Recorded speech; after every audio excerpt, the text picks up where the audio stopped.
Today we're doing quiche. Yes, it's May 20th, National Quiche Lorraine Day. Quiche Lorraine, named after the Lorraine area of France, from what I've read. We've done quiche before. This is going to be a fast show today because we've done quiche before. For Spinach Day, we did a spinach and goat cheese quiche. So today we're doing a different variation of a quiche, but the same technique basically. So I'm not going to show you how to do the pie dough again that we use. We're doing ours, we like to do ours in a springform pan so we get some nice height, and then it's very custardy when we cook it, so it's not like a hard quiche, you know, cooked really well on a pie shell. A lot of people do it in a pie shell, which you absolutely can. If you're going to do it in a pie shell, half the ingredients that I'm going to tell you about. I double the ingredients of a recipe because I'm, like I said, going high with a springform pan, okay? So I already pre-baked, I did my pie crust. Go to the Spinach Day if you want to see how to do that.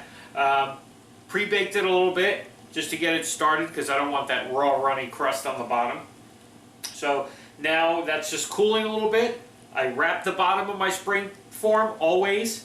We're going to water bath it as well, okay? And it's only a few ingredients. So we're going to mix those all in our mixing bowl, pour them in there, and bake this one today and get it started. I'm not going to show you necessarily what okay, you need this, because it's like 4 things. Okay? So let me get started mixing our stuff and be right back. Alrighty, so here's what you need today. Take a quart of heavy cream, put it into your mixer, okay? Like I said, it's really easy if you're doubling. If you're doing a half, obviously you're doing the... is it 2 pints in a quart? I'm not sure about liquid measure. I think it is. So it would be a pint if you're halving this and doing it in a regular pie shell. Okay, so there's your heavy cream. 8 eggs into that, okay? And we're just going to start mixing this together. Just mixing it on low just to incorporate the eggs and the cream together. Then to that, I took a small white onion, I chopped it up, and then I cooked it and caramelized it a little bit so that way I didn't want to put raw onion into my dough. I know it'll probably cook, but I'd like mine a little more caramelized. So I caramelized those, and I'm going to add that to my egg mixture. They're cooled down, of course. Okay. And then, for what makes quiche Lorraine, bacon. So what I did was I took a whole pack of bacon, 16 ounces, 1 pound of bacon, cooked it so it's nice and crispy, chopped it up. We're going to add this to our mix now too.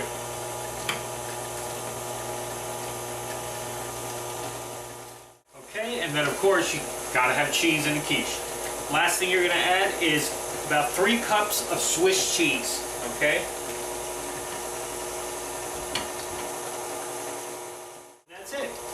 The only thing you got left to do is add some salt and pepper right to this while it's still mixing. Okay. Ta-da!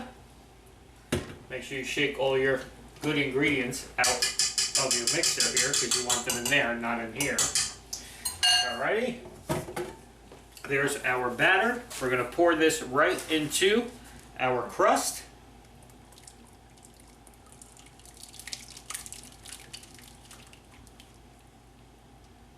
Make sure you scrape and get all the good stuff out of the bowl. Move that around a little bit. Okay. Make sure all your ingredients are kind of mixed in there. And that's it. We're done. Except for the eating and baking part. So what I'm going to do, like I said, is water bath this. I'm going to put it in the oven for about an hour. This is a dish, though, that when I've done it, you kind of got to take your time and keep your eye on it because sometimes it's not baked enough after an hour. You still want it kind of jiggly in the middle, but not wet, runny, like raw, like that when you cut it, it's going to pour out all over the place. But you don't want it cooked all the way through that it's like hard scrambled eggs, like really firm and hard. That's how I like it anyway. So like I said, water bath it. About an hour. We're going to keep an eye on it too because we started pre-baking this crust. We don't want this to burn before this cooks. If you see that this is getting a little too dark, just tint the quiche with foil, and that should keep this from continuing to brown, and it'll help heat up the center and cook the middle too. Okay, that's what I find anyway. Alrighty, let me water bath this, get it in the oven, see it about an hour or so when it comes out. Let's hope it's a good one today. Love quiche. See you in a bit. So our quiche is out of the oven. As with spinach day when we did our quiche, this one, if you want it just right, I'm kind of a perfectionist when it comes to this quiche. I want it just the way I want it because it's so good when it comes out perfect. Takes a lot longer to bake than you think it does. Eventually I got to a point where I did tint it, not because necessarily it was getting brown, but because the top was starting to brown and it was still pretty jiggly. Okay, it's still a little jiggly, but that's what we want. We don't want it cooked so that it's so hard and dense. So I tinted it and I just kept checking it like every 20 minutes, every half hour. We wound up going probably about an hour and a half to an hour and 45 minutes at 400 degrees. We just kept checking it, checking it, checking it. Now, I just want to show you. So it's out. We're letting it rest before we cut it or anything. We're going to really... Spinach day, we were in a hurry to eat it, so we tasted it. It was delicious, but it should have sat a little bit and rested. That's what we're going to do with this one. But I wanted to show you, when I emphasize all the time about these springform pans, and you put a crust in them and you think, oh, they're sealed, but they're not sealed. We took it out of our water bath, and as you can see, the egg mixture... probably when it, even though there was a crust in this, as it expanded, started to leak out, and it actually baked.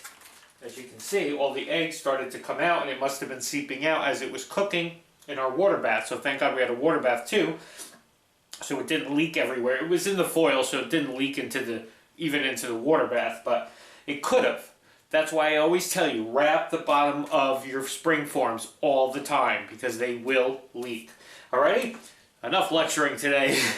We're going to let this cool down for a while, and then we'll come back later. We'll make a little salad to go with it, and we'll taste test this one. Quiche Lorraine today, everybody. See you in a bit. Okay, so we're back and we're ready to taste this. It's been resting for a while. Now, I don't know why none of you told me this before, because I wasn't thinking when I did. When I did my crust and I wrapped it along the top, was not really a smart idea. I mean, it was a good idea to hold the dough in place so I could fill my pie. But now I had to go around and cut all that excess off, which I'm going to eat it anyway. I'll use it to sprinkle on the quiche. Because using a spring form, when you go to open, number one, you can't score the inside to make the spring form let go of the quiche, for one. For two, you can't open the spring form with this crust on the top because it starts to stretch and crack. I almost cracked my quiche in half. Alright, but anyway, so we scored it.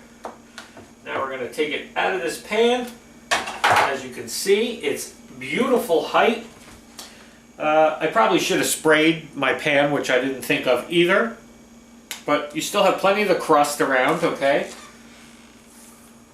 You learn. With every time you do something, you learn. That's why you just keep trying, and eventually you're going to get it perfect. This is, I think, a little bit better than the spinach one, which was really good, but I think this one's going to be even better, and then the next one will be perfect. Okay? So that's why you just keep trying. So let's cut into this, and let's see what we got here. It's very custardy, as I can tell already, which is exactly how I like it. Make sure you get in there and get some of that crust. Okay. Take it out of a fork. See? Perfect. It's nice and loose. It's like a soft scramble because it's still very moist thing. It's not all dried out. But we're gonna taste it. Oh. With the bacon and the Swiss cheese, oh my. Okay, this one is even better than the spinach. I love spinach and goat cheese quiche. This one's even better. Next one's, we're going for perfect on the next one. I mean, there's lots of Swiss cheese here down with the crust. and the onions and the bacon. Oh. Make this one, guys, but see the jiggly? It's still jiggly. Getting jiggly with it. Our quiche is getting jiggly with it. Make sure you don't over bake it because you want to make sure that you have this nice, moist, custardy egg mixture. It's so light and fluffy. That's what you want. All right, I gotta go eat this, man, because this is off the hook. I'm gonna be eating this thing for a couple days, and I can't wait because it's just that good. All right, everybody. Quiche Lorraine Day. I don't know who Lorraine is, but man, she did a winner today. See you tomorrow.